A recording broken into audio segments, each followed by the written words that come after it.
Ladies and gentlemen, let's get into the update coming out of New York City because Mamdani's own police commissioner now has revolted and brought charges and arrested one of the individuals involved in the attack on police officers. The same attack, the same incident Mamdani initially referred to as just the Snowball fight, downplaying the severity of it. Turns out there was more to the story. Who knew?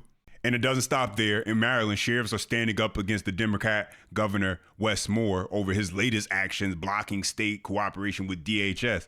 And so the tension between Democrat leadership and law enforcement is spreading.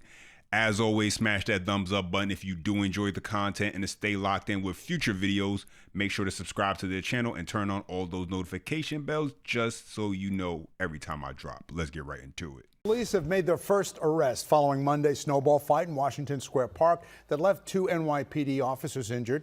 The 27-year-old suspect is charged with assault on a police officer. He was also arrested weeks ago for attempted robbery. 3 others remain on the run.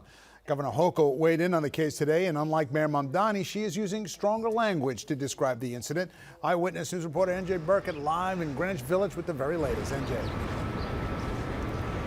And right, Dave, NYPD Commissioner Jessica Tisch is being praised today by Governor Kathy Hochul and the city's police unions. The suspect is now awaiting arraignment here at Manhattan Criminal Court, charged with assault and other charges for throwing snowballs at New York City police officers.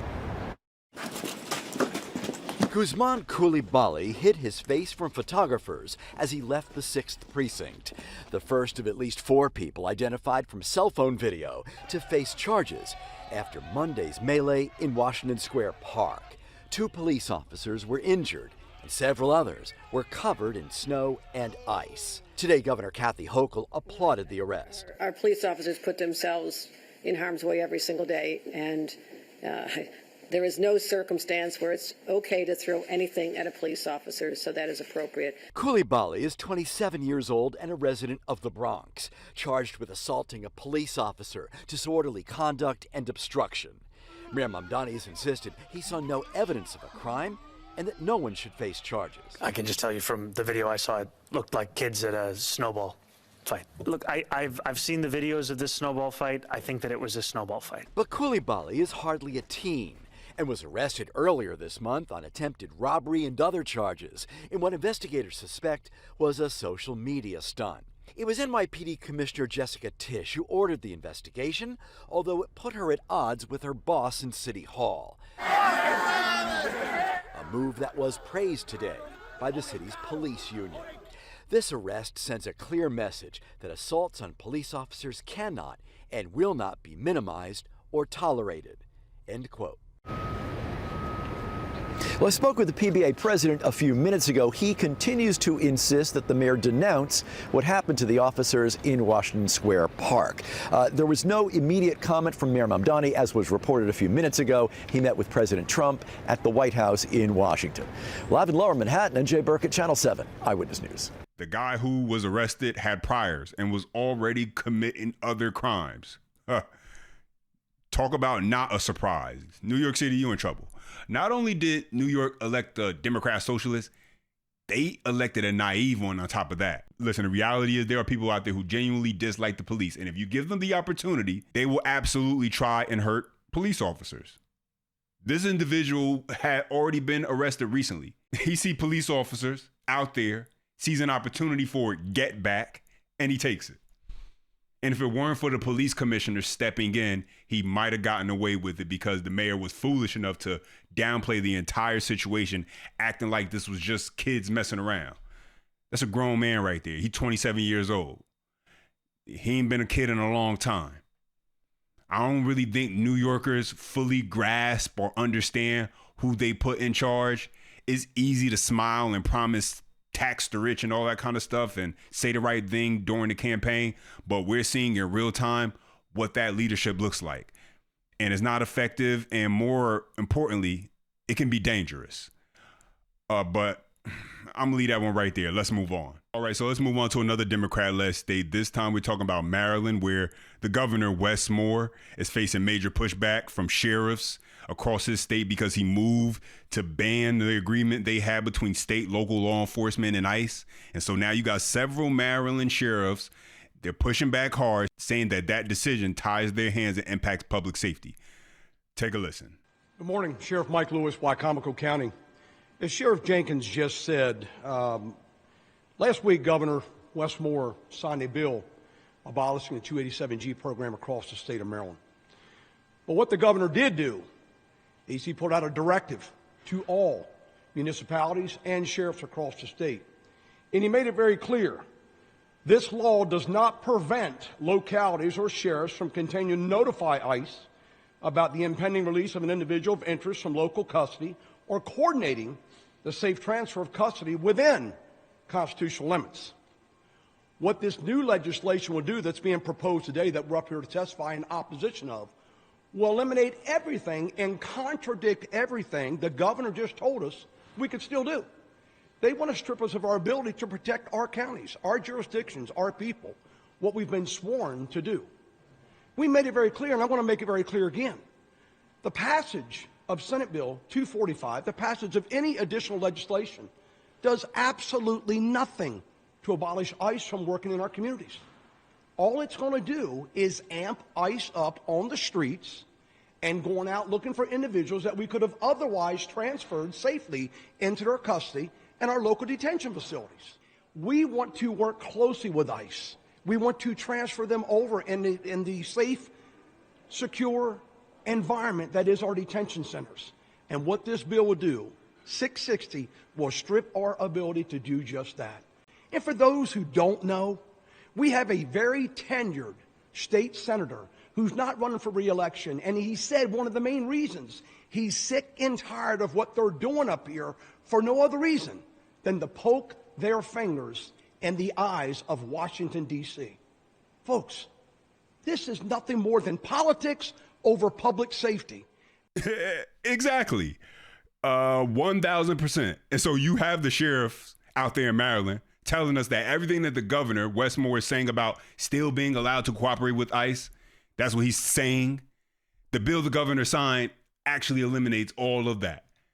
And so the guy's basically a liar. But this is the modern Democrat Party today, right? They don't have a platform beyond opposing Trump. And when that's your entire platform, you won't bother listening to the people you're supposed to serve, nor the people you depend on when it comes to keeping communities safe, because it's all about going after Trump. And it shows. It shows that these people don't really care about American citizens. They also don't care that even with all the negative press, media keeps pushing, and the majority of the people still support deportation. Even CNN had to admit it. Take a listen.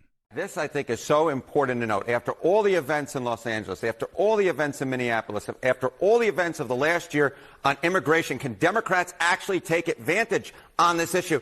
And a look at the polling suggests actually no. They're in a worse position than they were at this point during Donald Trump's first term. Take a look here. Trust which party more on immigration? In 2018, Democrats had an edge of about 6 points. You come over to this side of the screen now, look at that. Republicans are the ones who actually have an edge on immigration. So this whole idea that Democrats are going to be able to take advantage of the immigration group, of the immigration issue, actually doesn't bear itself out in the polling, despite everything that's been going on. In fact, Democrats are in worse position than they were during Donald Trump's first term. Yeah, maybe that they don't like what Donald Trump, the president, is doing, but they don't think Democrats will do a better job. Correct. They think Democrats will do a worse job on immigration than Republicans. And so you heard that. And so despite the completely biased coverage by the legacy media, Democrats spreading countless lies, and Republicans failing to fully back the president with legislation in year one.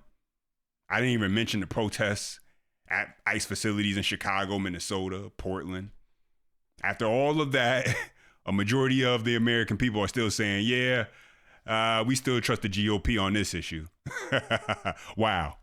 But what does that mean? What does that mean? It means that the loudest voices that you're hearing online are not the majority. It means that social media, the outrage you're seeing there, doesn't equal to what the public consensus is.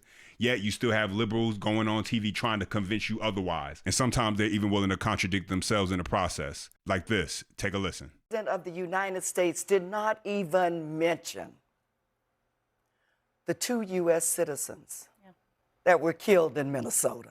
How do you do the State of the Union, because you care about Americans so much, and not even mention the 2 people who lost their lives on the streets of America at the hand of federal agents. When you go through some of the moments he went to, right, he pointed to a little girl, Delilah, who was almost killed by an illegal alien, miraculously came back. She was there with her dad. When you have Democrats who won't stand and applaud her recovery, yeah, I think that's Sadly, crazy. people are killed in America every day. Sadly. And the majority of them are killed by U.S. citizens. So whether an undocumented immigrant, I'm saying whether the things he was calling it's an out about undocumented immigrant or a U.S. citizen who's the perpetrator, the bottom line is somebody has died or someone has been One died as a seriously result. injured. So by that logic, why does the president need to mention those two people who died then? Why? She just said people die every day. Okay.